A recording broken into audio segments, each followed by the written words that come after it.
So hello guys, welcome back to Study Focus again. So இது வந்து நம்ம பர்சன்டேஜோட part 5 பார்க்க போறோம். ஆல்ரெடி வந்து 4 பார்ட் நம்ம வந்து அப்லோட் பண்ணியாச்சு. So if you not watch, please kindly watch that. Okay. இன்னைக்கு நம்ம இந்த செஷன்ல என்ன பார்க்க போறோம் அப்படின்னா வந்து சக்சசிவ் கேஸ் அப்படிங்கிற ஒரு இம்பார்ட்டன்டான ஒரு டாபிக் வந்து நம்ம இன்னைக்கு பார்க்க போறோம். ஏன் அது இம்பார்ட்டன்டான டாபிக்னா இந்த சக்சசிவ் கேஸ் அப்படிங்கிற டாபிக் நீங்க தெளிவா இங்க படிச்சிட்டீங்க அப்படின்னா வந்து ப்ராஃபிட் அண்ட் லாஸ் மென்சுரேஷன் அப்படின்னு சொல்லிட்டு ரெண்டு டாபிக்லயும் இன்வால்வ் ஆகும். சோ அங்க வந்து உங்களுக்கு ரொம்ப ரொம்ப சிம்பிளா இருக்கும். சோ சக்சசிவ் கேஸ் வந்து பர்சன்டேஜ்ல நீங்க வந்து தெளிவா படிச்சுக்கோங்க. சரி, இந்த சக்சசிவ் கேஸ் இந்த சால்வ் பண்றது முன்னகுட்டி ரெண்டு விஷயம் நம்ம பார்க்கணும். இந்த கேசஸ் ப்ராப்ளத்தை வந்து ரெண்டு விதமா நம்மளால சால்வ் பண்ண முடியும்.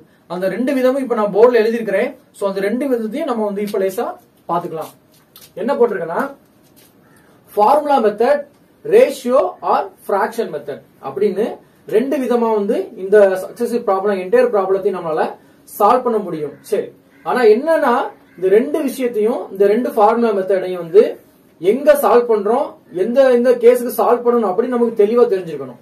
சரி, என்னன்னா ஃபர்ஸ்ட் ஃபார்முலா மெத்தட் என்னன்னு பார்க்கலாம். a plus B plus AB by 100 இதுதான் அந்த ஃபார்முலா மெத்தடோட ஃபார்முலா. ஓகே, ஏ அப்படின்னா என்னன்னா ஏங்கிறது ஒரு டைப் ஆஃப் பர்சன்டேஜ் கொடுத்திருப்பாங்க, பிங்கிறது இன்னொரு பர்சன்டேஜ், ஏபிங்கிறது அதோட மல்டிபிகேஷன். சிம்பிள் தான் இது. ஓகே, என்னன்னா இங்க என்ன நீங்க தெளிவா போடணும் அப்படின்னா வந்து இப்போ ஒரு பர்சன்டேஜ் கொடுத்து அது இன்க்ரீஸ் ஆயிருக்கு அப்படின்னு சொல்லியிருந்தாங்கன்னா நீங்க வந்து இங்க என்ன எழுதணும்னா பிளஸ்ல எழுதணும். ஃபார் எக்ஸாம்பிள் இப்ப 20% இன்க்ரீஸ் அப்படின்னு வச்சீங்கன்னா ஏங்கிற இடத்துல நீங்க என்ன பண்ணணும் பிளஸ் 20 அப்படின்னு போடணும். இப்போ 40% டிக்ரீஸ் அப்படி கொடுத்தாங்கன்னா பிங்கிற இடத்துல என்ன பண்ணணும் மைனஸ் 14 போடணும். சோ அதுதான் நான் வந்து இங்க வந்து ஜஸ்ட் எழுதிருக்கிறேன். சரி, இந்த மாதிரி ஃபார்முலா மெத்தட் யூஸ் பண்ணி எந்தெந்த ப்ராப்ளத்துக்கு சால்வ் பண்ண அப்படின்னா வந்து கடைசியில உங்களுக்கு வந்து இப்ப பர்சன்டேஜ் கண்டுபிடிங்க அந்த மாதிரி கொடுத்தாங்கன்னு வச்சுக்கோங்களேன், அந்த மாதிரி கொடுக்கிற சம்ஸ்க்கு வந்து இந்த ஃபார்முலா மெத்தட் வந்து சூட் ஆகும். சரியா, நெக்ஸ்ட் அடுத்த இது போலாம். Fraction or ratio method. உங்களுக்கு ஆல்ரெடி நம்ம இதுக்கு முன்னாடி உள்ள எல்லா பார்ட்லயும் வந்து நம்ம ரேஷியோ ஆர் பிராக்ஷன் மெத்தட் வச்சு நிறைய சம் சால்வ் பண்ணியாச்சு. சோ அதை பத்தி நம்ம உங்களுக்கு அவசியம் இல்ல, சொல்றதுக்கு அவசியம் இல்ல. பட் எங்க இது வந்து யூஸ் பண்ணலாம் அப்படின்னு மட்டும் நான் தெளிவா சொல்லிக்கிறேன். என்னன்னா லாஸ்ட்ல ஃபைண்ட் அவுட் பண்ண சொல்லுவாங்கல்ல, அதுல பர்சன்டேஜ்ல கேட்டாலும் சரி பிரைஸ்ல கேட்டாலும் சரி எந்த மாதிரி கேட்டாலும் வந்து இந்த பிராக்ஷன் ஆர் ரேஷியோ மெத்தட் வந்து உங்களுக்கு யூஸ் ஆகும். என்னோட பர்சனல் சஜஷன் என்னன்னா வந்து நீங்க ரேஷியோ ஆர் பிராக்ஷன் மெத்தட் போடுறதா வந்து இந்த மாதிரி சக்சசிவ் ப்ராப்ளத்துக்கு வந்து உங்களுக்கு வந்து சூட் ஆயிருக்கும் நான் நம்புறேன். சோ நம்ம சம்ம வந்து சால்வ் பண்ணி பார்க்கலாம். உங்களுக்கு வந்து ஒரு 6 டைப் ஆஃப் சம்ஸ் வந்து நான் இந்த கேஸ்ல எடுத்து வந்திருக்கிறேன். சோ ஒன் பை ஒன்னா நம்ம வந்து சால்வ் பண்ணி பார்க்கலாம். ஓகே வாங்க.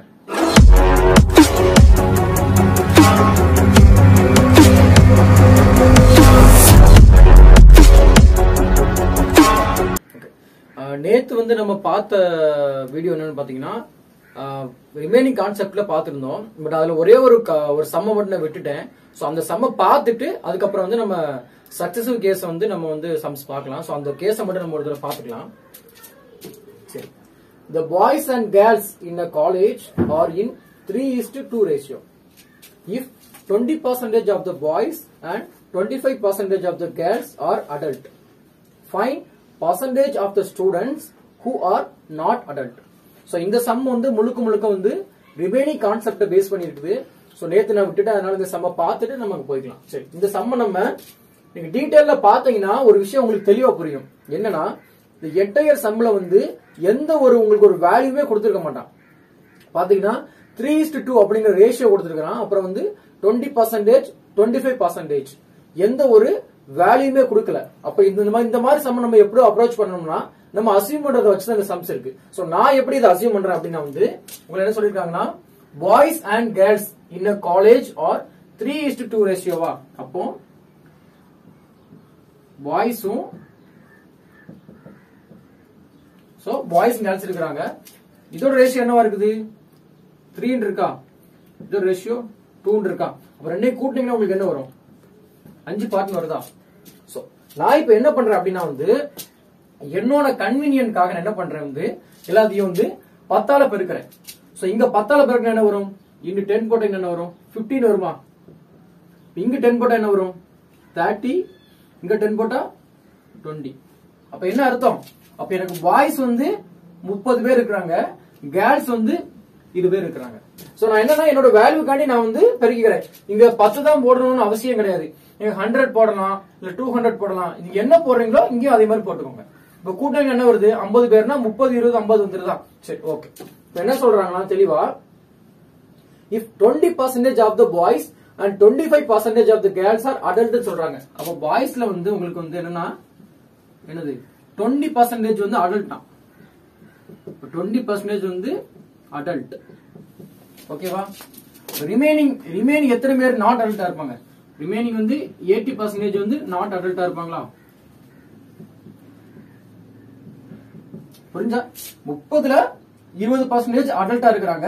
அப்ப ரிமைனிங் 80% நாட் அடல்ட். ஓகே. இப்போ வந்து கேர்ள்ஸ்ல பார்க்கலாம். கேர்ள்ஸ்ல என்ன கொடுத்திருக்காங்க? 25% of the girls are adult. அப்போ 25 வந்து அடல்ட் அப்படின்னா ரிமைனிங் எவ்வளவு? அப்ப 75. அப்ப 75 வந்து என்னது? Not adult. ஜஸ்ட் கிளியரா? சரி, என்ன கேட்டிருக்காங்க?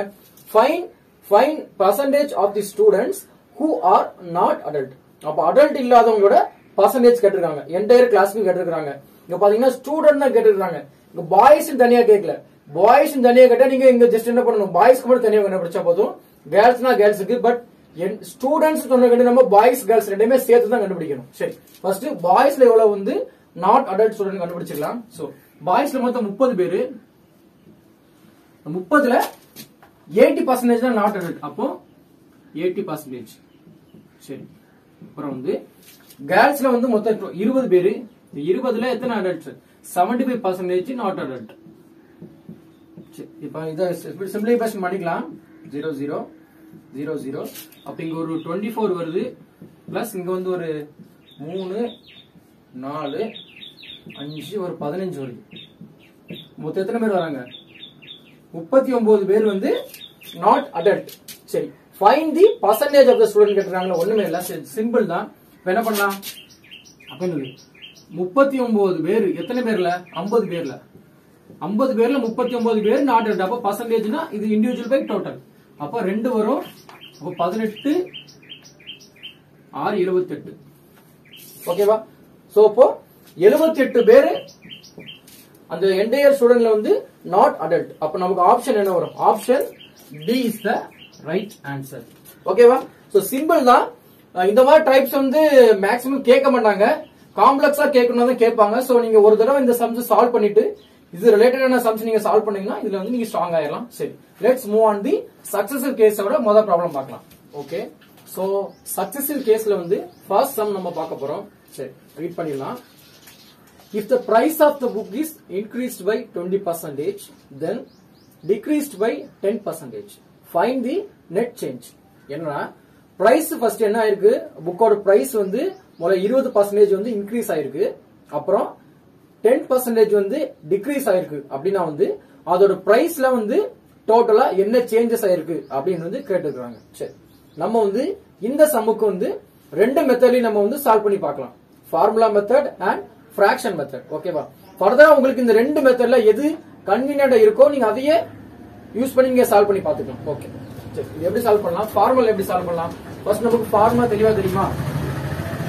a plus b plus a into b by 100. சரி, என்ன பண்ணிருக்கானா இன்க்ரீஸ்ட் பை 20% கொடுத்துருக்காங்களா? அப்ப 20% என்னது? இன்க்ரீஸா? அப்ப இத வந்து a ன்னு எடுத்துக்கலாமா? ஓகே, அடுத்து என்ன கொடுத்துருக்காங்க? 10% டிக்ரீஸ் கொடுத்துருக்காங்களா? அப்ப இதை வந்து நான் வந்து b ன்னு எடுத்துக்கிறேன். சரி, ஆனா நான் இந்த ஃபார்முலால இதை வந்து சப்ஸ்டிடியூட் பண்ண முடியல. எனக்கு என்ன பண்ணணும்னா இன்க்ரீஸ் ஆனது இருக்குல்ல, இன்க்ரீஸ் ஆனதுல வந்து நான் வந்து பிளஸ் சைன் போடணும். டிக்ரீஸ் ஆனதுக்கு வந்து நான் வந்து நெகட்டிவ் சைன் போடணும். அப்பதான் உங்களுக்கு வந்து கரெக்டா சம்ஸ் வரும். சரி, நான் எதுக்கு இதெல்லாம் போட சொல்றேன் அப்படிங்கிறது வந்து இந்த சம்மோ இந்த ஃபார்முலா யூஸ் பண்ணி சால்வ் பண்ற லாஸ்ட் ஸ்டெப்ல வந்து நான் உங்களுக்கு தெளிவா சொல்றேன். சரி, சால்வ் பண்ணலாம். சோ a வந்து என்ன? 20%. 20. எஸ். அப்ப b க்கு பதிலா என்ன பண்ணனும்? -10 போடணும். அப்போ -10. சரி, பிளஸ் ab. அப்ப a என்னது? 20 into -10 by 100. ஓகேவா? சரி, இத மறுபடியும் எழுதுனா என்ன வரும்னா 20 minus 10 minus 20 into 10 by 100. இப்படி கிடைக்குமா? சரி, அப்போ இது நீங்க கட் பண்ணீங்கன்னா 0 0 கட் ஆயிருமா? சோ இங்க என்ன கிடைக்கும் உங்களுக்கு? 10 கிடைக்குமா? 10 20 minus 10 வந்து 10. அப்போ வந்து இதுக்கு பிளஸ்ல இருக்குது, அப்ப பிளஸ் தான் வரும். அப்போ 10 minus 2 equal to என்னது? 8. அப்போ உங்களுக்கு என்னதுன்னா இது வந்து பிளஸ்ல கிடைச்சிருக்கு. ஓகேவா? அப்போ பிளஸ்ல கிடைச்சு அப்படின்னு என்னதுன்னா நெட் பர்சன்டேஜ் வந்து 8% இன்க்ரீஸ் ஆயிருக்குன்னு அர்த்தம். அப்போ புக்கோட விலை என்ன இருக்குன்னா ஸ்டார்டிங் இருந்ததை விட 8% இன்க்ரீஸ் ஆயிருக்குன்னு அர்த்தம். ஓகேவா? சோ ஃபிராக்ஷன் மெத்தட்ல சால்வ் பண்ணி பார்ப்போம் எப்படின்ட்டு. சோ ஃபிராக்ஷன் மெத்தட் என்ன பண்ணணும்னா 20 அதே மாதிரி 20% என்னது இன்க்ரீஸா? சரி, 20% ஃபிராக்ஷன் எப்படி எழுதும்? 1/5 எழுதுவோமா? அப்போ இன்க்ரீஸ் தானே, இன்க்ரீஸ் ஆயிருக்கு 5 to 6 போமா? 5 to 6 ஜஸ்ட் புரிஞ்சுல? சரி, அடுத்து என்ன இருக்குது? 10% டிக்ரீஸ் ஆயிருக்கா? 10% டிக்ரீஸ்ட். 10% நம்ம எப்படி எழுதலாம்? 1/10. அப்ப டிக்ரீஸ் ஆயிருக்கு. இங்க பிளஸ் பண்ணோம்னா இங்க என்ன பண்ணோம்? மைனஸ் பண்ணோம். அப்போ 10ல இருந்து எங்க போகும்? 9ல போகுமா? சரி, இப்போ என்ன பண்ணணும்னா சக்சஸிவ் கேஸ்னால என்ன பண்ணணும்னா இந்த ரெண்டையும் பெருக்கணும்னு அர்த்தம். சோ இந்த ரெண்டையும் பெருக்கணும்னு அர்த்தம், கூட்டிடக்கூடாது. ரெண்டையும் பெருக்குனா என்ன வரும்? 50 வருமா? இங்க 50ல இருந்து 96 54. தெளிவா பாருங்க. சும்மா எக்ஸாம்பிளுக்கு 50 ரூபாய் இருந்த புக்கு, 50 ரூபாய் இருந்த புக்கோட பிரைஸ் என்ன இருக்கு? 54 ஆயிருக்கு. இது ருபீஸ்ல எடுக்க கூடாது, பார்ட்ல தான் எடுக்கணும். நான் உங்களுக்கு புரியுதுக்காண்டி ருபீஸ்ல சொல்றேன். 50 ரூபாய் இருந்த புக் வந்து 54 ஆயிருக்கு. அப்ப இன்க்ரீஸா டிக்ரீஸ்டா? கண்டிப்பா இன்க்ரீஸ்டா. 50 பார்ட் இருக்கிற புக் வந்து 54 புக் 54 பார்ட்ல மாறி இருக்குன்னா கண்டிப்பா இது வந்து இன்க்ரீஸ் தான். எவ்வளவு பார்ட் இன்க்ரீஸ் ஆயிருக்கு? 50ல இருந்து 54. அப்போ வந்து உங்களுக்கு என்னது? +4. நான் ஏன் +4னா இன்க்ரீஸ் ஆயிருக்குல. இதே வந்து டிக்ரீஸ் ஆயிருந்தா இங்க -4 போட்டுப்பேன். சரியா? அப்போ 4 பார்ட் வந்து என்ன ஆயிருக்கு? இன்க்ரீஸ் ஆயிருக்கு. உங்களுக்கு என்ன கேட்டிருக்கான்? Find the net change. அப்போ எவ்வளவு பர்சன்டேஜ் பார்க்கலாமா? சோ 4 பார்ட் இன்க்ரீஸ் ஆயிருக்கு. எதுல இருந்து இன்க்ரீஸ் ஆயிருக்கு? 50 ரூபாய் இருந்த புக் 54 மாறி இருக்கு அப்படின்னா அப்போ 50 ரூபாயில தான் இன்க்ரீஸ் ஆயிருக்கு. அப்போ 100 போடுங்க பர்சன்டேஜ்க்கு. இப்போ என்ன வரும்? 50 2 100. அப்ப என்ன? அது 8.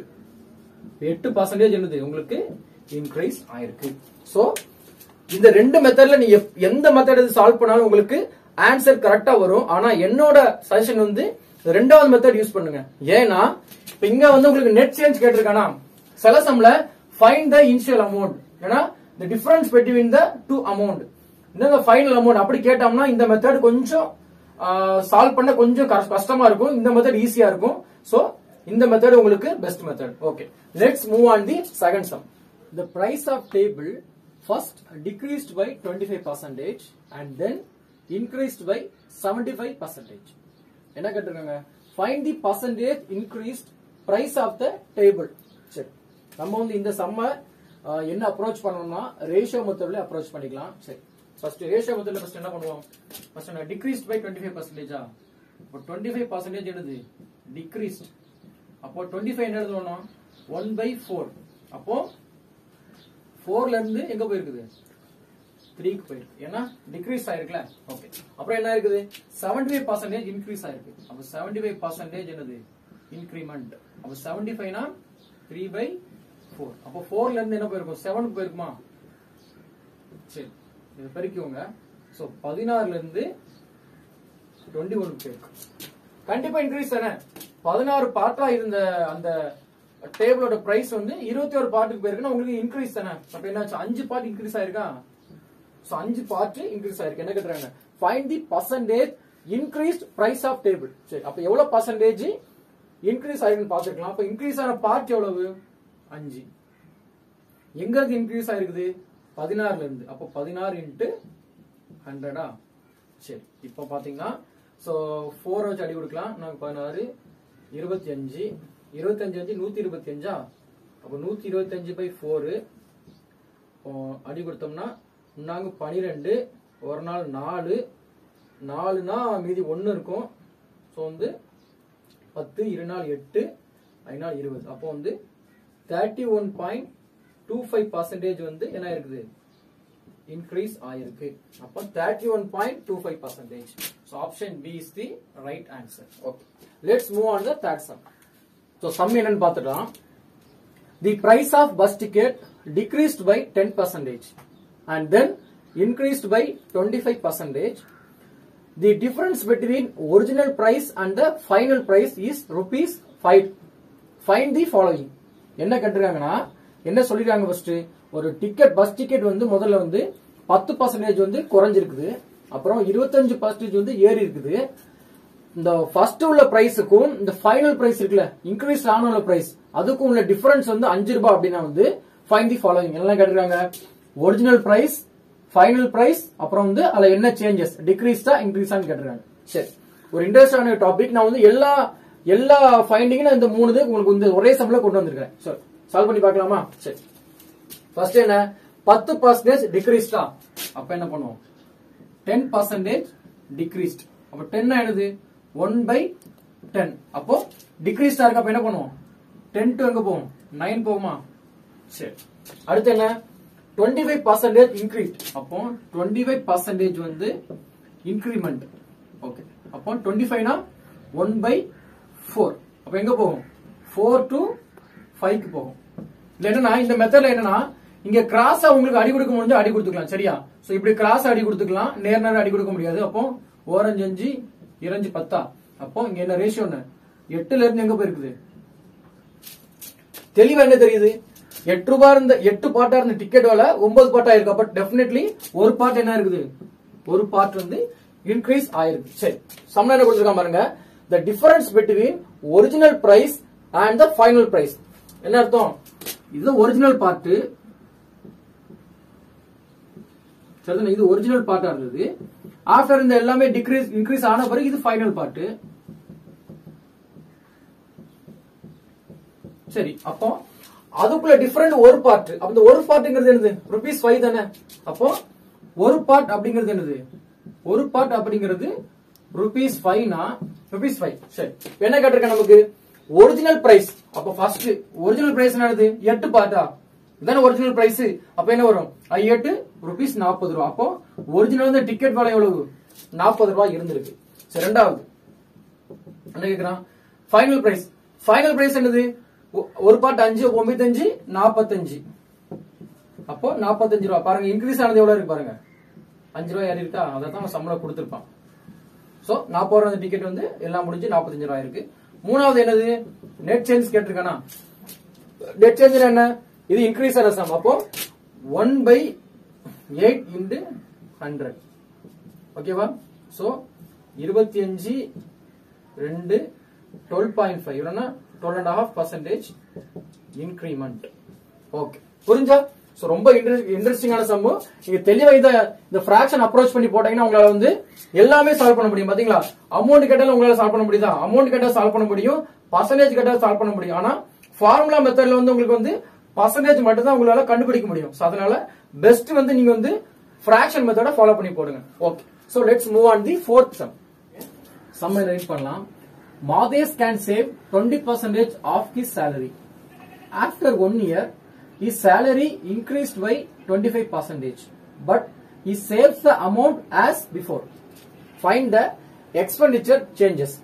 ஒரு இன்ட்ரெஸ்டிங்கான சம்ஸ் என்ன சொல்லிருக்காங்க அப்படின்னா வந்து மாதேஷ் வந்து அவரோட சேலரியில வந்து இனிஷியலா வந்து 20% வந்து சேவ் பண்றாரு அப்புறமா 1 இயர் கழிச்சு அவரோட சேலரி வந்து என்ன ஆகுதான் 25% வந்து இன்க்ரீஸ் ஆகுதான் சரி அப்படி இன்க்ரீஸ் ஆன சேலரியில வந்து அவர் என்ன சேவ் பண்றாருன்னா இன்க்ரீஸ் ஆகிறதுக்கு முன்னாடி உள்ள சேவ் பண்றாருல அதே அமௌண்ட் தான் இங்கேயும் சேவ் பண்றாரு அப்படின்னா வந்து எக்ஸ்பெண்டிச்சர்ல என்ன சேஞ்சஸ் அப்படின்னு கேக்குறாரு ஓகே சோ நல்ல ஒரு சம்மு சரி இந்த சம்ம சால்வ் பண்ணதுக்கு முன்னாடி டேட்டாவை பாருங்க டேட்டால எந்த ஒரு அமௌண்ட் வேல்யூ கொடுத்திருக்க மாட்டாங்க ஒரு 20% கொடுத்திருக்காங்க ஒரு 25 கொடுத்திருக்காங்க சோ அமௌண்ட் இல்லையா சோ நம்ம அசியூம் பண்ணிக்கலாம் ஃபர்ஸ்ட் மாதேஷோட சம்பளத்தை மேல அசியூம் பண்ணிக்கலாமா ஜஸ்ட் ₹100 வச்சுக்கலாம் சரியா டோட்டலா அவர் வந்து ₹100 வாங்கியிருக்காரு அப்படின்னு வச்சுக்கிட்டீங்கன்னா ஃபர்ஸ்ட் என்ன கேஸ் அந்த 100ல வந்து 20% என்ன பண்ணாருன்னா சேவ் பண்றாரா அப்போ ரிமைனிங் எவ்வளவு இருக்குன்னா ரிமைனிங் வந்து 80% வந்து என்ன சொல்றோம் அவரோட எக்ஸ்பெண்டிச்சர் கூட சொல்லலாம் இல்லனா ஸ்பெண்ட் சொல்லலாம் நம்ம எக்ஸ்பெண்டிச்சர்னே வச்சுக்கலாம் ஏன்னா சம்ல அதான் கேட்டிருக்காங்க சரி எக்ஸ்பெண்டிச்சர் என்ன அவரோட செலவுகள் அதெல்லாம் எக்ஸ்பெண்டிச்சர் ஓகே சரி இப்போ என்ன சொல்றாங்க அவரோட சேலரி வந்து ஆஃப்டர் 1 இயர் என்ன ஆகுதுன்னா 25% வந்து இன்க்ரீஸ் ஆகுது அப்ப என்ன அர்த்தம் 100ல இருந்து ஒரு பிளஸ் 25% வந்து என்ன இன்கிரிமெண்ட். அப்ப என்ன ஆகும்? 100ல 22% 25, அப்போ rupees 125 மாறுது. ஓகேவா? சரி, இப்ப இந்த 125ல என்ன பண்றாருன்னா முன்னாடி சேவ் பண்ணிருப்பாருல 100 ரூபாய் ஆகும்ல, அதே அமௌண்ட் தான் இங்கேயும் சேவ் பண்றாரு. அப்ப என்ன வரும்? சோ நான் இங்க வந்து 80% எழுதிருக்கேன். 80% இல்ல 80 ரூபீஸ். சரியா? rupees 20, rupees 80. சரி, இதே 20 ரூபாய் தான் இங்கேயும் அவர் சேவ் பண்றாரு. அப்போ rupees 20 தான் இங்கேயும் சேவ் பண்றாரு. அப்படின்னா அப்போ 125 ரூபாயில 20 ரூபாய் போயிட்டு என்ன வரும்? மீதி எவ்வளவு இருக்கும்? rupees 105 ரூபாய் இருக்குமா? அப்போ 105 ரூபாய் என்ன பண்ணாரு? எக்ஸ்பெண்டிச்சர்ல போகுது. அப்ப 105ங்கிறது வந்து எக்ஸ்பெண்டிச்சர். சரி, ஓகேவா? சரி, இப்போ என்ன சொல்றாங்க? ஃபைண்ட் தி எக்ஸ்பெண்டிச்சர் சேஞ்சஸ். அப்போ இந்த எக்ஸ்பெண்டிச்சர்ல என்ன சேஞ்சஸ் இருக்குன்னு பார்க்கலாம். சரி, ஃபர்ஸ்ட் என்ன 100 ரூபாய் ஆகும்போது என்ன பண்ணிருக்காருன்னா 80 ரூபாய் எக்ஸ்பெண்டிச்சர் ஆயிருக்குது. அது இன்க்ரீஸ் ஆன பிறகு வந்து 105 மாறி இருக்குது. அப்ப என்ன அர்த்தம்? கண்டிப்பா எக்ஸ்பெண்டிச்சர் வந்து இன்க்ரீஸ் ஆயிருக்கா? எவ்வளவு இன்க்ரீஸ் ஆயிருக்கு? 25 பார்ட் இன்க்ரீஸ் ஆயிருக்கா? சரி, என்ன கேக்குறாங்க? சேஞ்சஸ் கேட்டிருக்காங்களா? அப்ப சேஞ்சஸ் என்ன? 25 பார்ட் தான் சேஞ்சஸ். 25/80 into 100. ஓகே, இது டிவைட் பண்ணா 0 கட் ஆயிரும். So 4 2 8, I 2 10. அப்போ 125/4 வரும். சோ 3 1 1/4. அப்போ 31 1/4% வந்து இன்க்ரீஸ் ஆயிருக்கும் அவரோட எக்ஸ்பெண்டிச்சர்ல. ஓகேவா? சோ இந்த ஆப்ஷன் என்ன? Option D is the right answer. Okay, so let's move on the final sum. Okay, என்ன சொல்லிருக்காங்க? The length of rectangle is increased by 12.5%. Then breadth is decreased by 20%. Find the rectangle of changes in area. சரி, இது எப்படி solve பண்ணலாம் அப்படின்னா, இது வந்து actually இது வந்து மென்சரேஷன் அப்படிங்கிற டாபிக்ல உள்ள ப்ராப்ளம் தான். ஜஸ்ட் இங்க இந்த கேஸ்ல வர்றதுனால நம்ம வந்து எடுத்து வந்திருக்கிறோம். ஜஸ்ட் இது வந்து எப்படி சால்வ் பண்ணாலும் பார்க்கலாம். சரி, முதல்ல நமக்கு ஏரியா ஆஃப் ரெக்டாங்கிள் என்னது? L into B. எல்லாருக்கும் தெரியுமா? இது இருக்கட்டும், பாத்துக்கலாம். சரி, லென்த் என்ன ஆகுது? Length of rectangle is increased by 12.5%. அப்ப லென்த் வந்து என்ன ஆகுதுன்னா 12.5% என்ன ஆகுதுன்னா இன்க்ரீஸ் ஆகுதா? 12 என்னது? 25ல பாதி. 25னா 1/4. அப்ப 12 1/8. அப்போ 1/8 என்ன ஆகும்? என்ன ஆயிருக்கு? இன்க்ரீஸ் ஆயிருக்கு. அப்ப 8ல இருந்து 9 போயிருக்குமா? கிளியரா? சரி, பிரெத் என்ன இருக்குது? பிரெத் வந்து 20% வந்து டிக்ரீஸ் ஆயிருக்கா? 20 என்னது? 1/5. டிக்ரீஸ் ஆயிருக்கு. அப்ப என்ன ஆகும்? 5 to 4. சரியா? நான் இதை டிவைட் பண்ணிக்கலாம். 1 4 4 2 4 8. அப்போ பெருக்குனீங்கன்னா 10ல இருந்து என்ன இருக்குது? 9க்கு போயிருக்கு. ஏரியா என்ன இருக்குது? 10ல இருந்து 9க்கு போயிருக்கு. அப்ப என்னது? -1. -1 புரியுதா? ஒரு பார்ட் என்ன இருக்குன்னா டிக்ரீஸ் ஆயிருக்கு. சோ அப்ப என்ன கேக்குறாங்க? Find the percentage of changes in area. அப்ப ஏரியா சேஞ்சஸ் என்னது? இந்த -1ங்கிறது வந்து அது என்ன டினோட் பண்ணோம்னா டிக்ரீஸ். நமக்கு நம்ம எழுதும் போதுல கால்குலேஷன்ல மைனஸ் போட வேண்டிய அவசியம் இல்ல. இத காமிக்கிறதுக்காண்டி போட்டுறேன். அப்போ 1/10 into 100 வரும். 10% அந்த மைனஸ் என்னது? டிக்ரீஸ் ஆகுதா? அப்போ ஏரியா என்னது?